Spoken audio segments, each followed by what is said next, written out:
ਹਰੇਕ ਨਗਰ ਕੀਰਤਨ ਹੁੰਦਾ ਤੇ ਸਾਰੇ ਫਰੈਂਡ ਇਕੱਠੇ ਹੋ ਕੇ ਜੀ ਆਪਣੇ ਗੁਰੂ ਘਰ ਤੇ ਰਸ ਦੀ ਸੇਵਾ ਕਰਦੇ ਆ। ਆਪਣਾ ਗੰਨਾ ਹੈ ਭਾਜੀ, ਹੱਥੀ ਵੱਢ ਕੇ ਲੈ ਕੇ ਆਏ ਆ ਤੇ ਹੱਥੀ ਜੂਸ ਕੱਢਿਆ ਸਾਰਾ ਕੁਝ।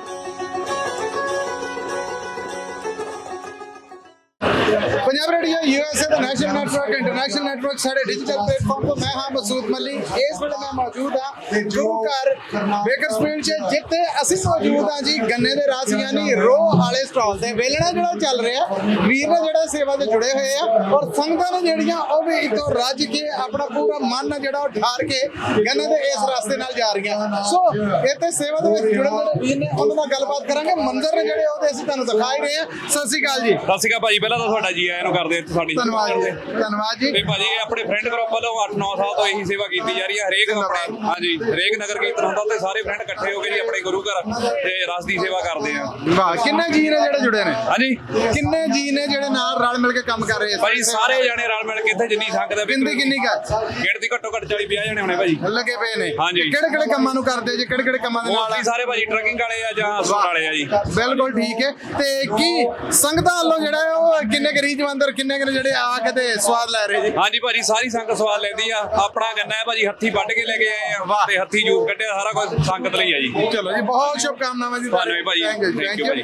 ਅੱਗੇ ਚੱਲੇ ਜੀ। ਸਤਿ ਸ਼੍ਰੀ ਅਕਾਲ ਜੀ। ਸਤਿ ਸ੍ਰੀ ਅਕਾਲ ਜੀ। ਸਵੇਰ ਤੋਂ ਸੇਵਾ ਤੇ ਜੁੜੇ ਆ ਜੀ। ਜਦੋਂ ਮੈਂ ਆਇਆ ਮੈਨੂੰ ਪਛਾਣ ਕੇ ਸਿਆਣ ਕੇ ਨਾ ਸਿਰਫ ਨਿੱਘ ਪਿਆਰ ਦਿੱਤਾ ਬਲਕਿ ਰੋਹ ਦਾ ਗਲਾਸ ਜਿਹੜਾ ਉਹ ਵੀ ਦਿੱਤਾ। ਨਾਮ ਦੱਸੋ ਆਪਣਾ? ਮੇਰਾ ਨਾਮ ਜਸਵੀਰ ਸਿੰਘ ਹੈ ਜੀ। ਹੁਣ ਤੇ ਮੈਂ ਕਹਿੰਦਾ ਬੱਲੇ ਬੱਲੇ ਆ ਜਿਹੜੀ ਇਹ ਚੜ੍ਹਦੀ ਕਲਾ ਹੋਈ ਪਈ ਏ। ਤੇ ਕੀ ਮਨ ਦੀ ਰੀਝ ਹੈ, ਕੀ ਅੰਦਰ ਦੇ ਚਾਰ ਨੇ ਜਿਹੜੇ ਬਿਆਨ ਕਰਨਾ ਚਾਹੋਗੇ? ਇੱਥੇ ਲੰਗਰ ਚੱਲਣ ਗੁਰੂ ਦੇ ਮਹਾਰਾਜ ਤੰਦਰੁਸਤੀਆਂ ਰੱਖੇ, ਸਭ ਤੇ ਭਲਾ ਕਰੇ।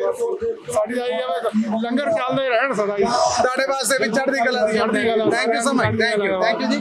ਇਹ ਜੀ ਗੰਨੇ ਦਾ ਉਹ ਸਟਾਲ ਔਰ ਇਸ ਵੇਲੇ ਵੇਖੋ ਤੁਸੀਂ ਤੇ ਗੰਨੇ ਨੇ ਜਿਹੜੇ ਉਹ ਪੋਲੀਆਂ ਤੇ ਪੋਲੀਆਂ ਪੰਡਾਂ ਦੀਆਂ ਪੰਡਾਂ ਨੇ ਜਿਹੜੀਆਂ ਉਹ ਆ ਰਹੀਆਂ ਨੇ, ਖੁੱਲ ਰਹੀਆਂ ਨੇ ਔਰ ਖੁੱਲ ਕੇ ਉਸ ਤੋਂ ਬਾਅਦ ਵੇਲਣੇ 'ਚ ਲੱਗ ਰਹੀਆਂ ਨੇ ਔਰ ਵੇਲਣੇ 'ਚ ਲੱਗਣ ਤੋਂ ਬਾਅਦ ਜੂਸ ਆ ਜਿਹੜਾ ਉਹ ਸਾਰਾ ਨਿਕਲ ਰਿਹਾ। ਫਿਰ ਉਹ ਨਿਕਲਣ ਤੋਂ ਮਗਰੋਂ ਪੁਣ ਕੇ ਤੇ ਡਰਮੀਆਂ ਨੇ ਜਿਹੜੀਆਂ ਉਹਨਾਂ ਦੇ ਵਿੱਚ ਜਾਂਦਾ ਆ। ਪਰਲੇ ਪਾਸੇ ਪੁਦੀਨਾ ਜਿਹੜਾ ਹੈ ਫਰੈਸ਼ ਜਨਾਬ ਉਹ ਵੀ ਪਿਆ ਹੋਇਆ ਆ ਔਰ ਇਹ ਰਸ ਆ ਜਿਹੜਾ ਥੱਲੇ ਜਦੋਂ ਜਾਂਦਾ ਹੈ ਇਹ ਹੁਣ ਪੁਣ ਗਿਆ, ਪੁਣ ਕੇ ਥੱਲੇ ਜਾਏਗਾ। ਇਹ ਤੋਂ ਫਿਰ ਬਰਫ਼ ਬਾਕੀ ਛੋਟੇ ਛੋਟੇ ਲੂਣ ਸ਼ੂਣ ਔਰ ਸ਼ਾਵਾਂ ਪਾ ਕੇ ਤੇ ਫਿਰ ਮੈਂ ਕਹਿੰਦਾ ਸਿਰਫ ਗੰਨੇ ਦਾ ਰਸ ਨਹੀਂ ਰਹਿੰਦਾ, ਫਿਰ ਇਹਦਾ ਸਵਾਦ ਜਿਹੜਾ ਦੂਣਾ ਚੂੜਾ ਹੋ ਜਾਂਦਾ। ਇਹ ਤੋਂ ਫਿਰ ਅੱਗੇ ਆਂਦਾ, ਅੱਗੇ ਉਸ ਡਰਮ 'ਚ ਜੱਗ ਨੇ ਜਿਹੜੇ ਉਹ ਭਰ ਕੇ ਸੰਗਤਾਂ ਦੀ ਸੇਵਾ ਵਾਸਤੇ ਆਪਣਾ ਦਿੱਤੇ ਜਾਂਦੇ ਨੇ। ਹੁਣ ਜੱਗ ਭਰੇਗਾ, ਇਹ ਅੱਗੇ ਜਾ ਕੇ ਗਲਾਸ ਨੇ ਜਿਹੜੇ ਉਹਨਾਂ 'ਚ ਪੈਣ ਡੈ ਪਏਗਾ ਔਰ ਉਸ ਤੋਂ ਬਾਅਦ ਉਹ ਗਲਾਸ ਨੇ ਜਿਹੜੇ ਸਰਵ ਕਰ ਦਿੱਤੇ ਜਾਣਗੇ ਔਰ ਸੰਗਤਾਂ ਫਿਰ ਆਪਣੀ ਰੀਝ ਦੇ ਮੁਤਾਬਕ, ਆਪਣੀ ਲੋੜ ਦੇ ਮੁਤਾਬਕ, ਆਪਣੀ ਗੁੰਜਾਇਸ਼ ਦੇ ਮੁਤਾਬਕ ਆਉਂਦੀਆਂ ਨੇ ਤੇ ਆ ਕੇ ਮਨ ਜਿਹੜਾ ਉਹ ਨਿਗਾ ਕਰਦੀਆਂ। ਸੋ ਅਸੀਂ ਚਾਹਾਂਗੇ ਕਿ ਗਲਾਸ ਨੇ ਜਿਹੜੇ ਇਸ ਤਰ੍ਹਾਂ ਜੀ ਗਲਾਸ ਨੇ ਜਿਹੜੇ ਲੱਗੇ ਔਰ ਫਿਰ ਸੰਗਤਾਂ ਨੇ ਜਿਹੜੀਆਂ ਉਹ ਪਹੁੰਚਦੀਆਂ ਨੇ ਔਰ ਪਹੁੰਚ ਕੇ ਤੇ ਫਿਰ ਜੈਸਾ ਕਿ ਕੈਮਰੇ ਦੀ ਅੱਖ ਤੁਹਾਨੂੰ ਖਾ ਰਹੀ ਹੈ ਇਹ ਉਹ ਮੰਜ਼ਰ ਹੁੰਦੇ ਨੇ ਜਿਹੜੇ ਇਸ ਕਹਿ ਲਵੋ ਕਿ ਲੰਗਰ ਸਟਾਲ ਦੇ ਹੁੰਦੇ ਨੇ। ਸੋ ਇਸ ਵੇਲੇ ਅਸੀਂ ਇੱਕ ਨੌਜਵਾਨ ਵੀ ਸਾਡੇ ਨਾਲ ਨੇ। ਸਤਿ ਸ਼੍ਰੀ ਅਕਾਲ ਜੀ। ਸਤਿ ਸ੍ਰੀ ਅਕਾਲ ਜੀ ਸਾਰੇ। ਪਹਿਲਾਂ ਤੇ ਕੱਦ ਦੱਸੋ ਕਿੰਨਾ ਹੈ? ਮੇਰਾ 6.5 ਫੁੱਟ ਦਾ 6.5 ਫੁੱਟ। ਬੱਲੇ ਬੱਲੇ ਬੱਲੇ। ਉਮਰ ਕਿੰਨੀ ਤੁਹਾਡੀ? 19 ਸਾਲਾਂ ਦੀ ਹੈ ਜੀ। ਕੀ ਕਹਿਣਾ ਚਾਹੋਗੇ? ਬਸ ਕੁਛ ਨਹੀਂ ਜੀ, ਸ਼ਹੀਦਾਂ ਨੂੰ ਆਪਾਂ ਯਾਦ ਕਰਦੇ ਆ ਤੇ ਯਾਦ ਕਰਦੇ ਆਪਾਂ ਲੰਗਰ ਲਾਇਆ ਅੱਜ ਤੇ ਸਾਰੇ ਜਣੇ ਆ ਕੇ ਆਪਦਾ ਗੰਨੇ ਦਾ ਰਸ ਦਾ ਲੰਗਰ ਛਕੋ ਜੀ। ਚਲੋ ਬਹੁਤ ਧੰਨਵਾਦ ਤੁਹਾਡਾ, ਤੁਸੀਂ ਆਏ ਔਰ ਚਾਹ ਸਿੰਘ ਕੀਤਾ। Thank you. ਹਲੋ ਜੀ, ਅਸੀਂ ਇਹ ਗੰਨੇ ਦੇ ਰਸ ਗੱਲ ਨਹੀਂ ਮੁਕਾਉਣੀ, ਗੱਲ ਅੱਗੇ ਵੀ ਟੋਰਾਂਗੇ। ਬਾਕੀ ਸਟਾਲ ਨੇ ਜਿਹੜੇ ਉਹਨਾਂ ਦੇ ਵੀ ਚੱਲਾਂਗੇ।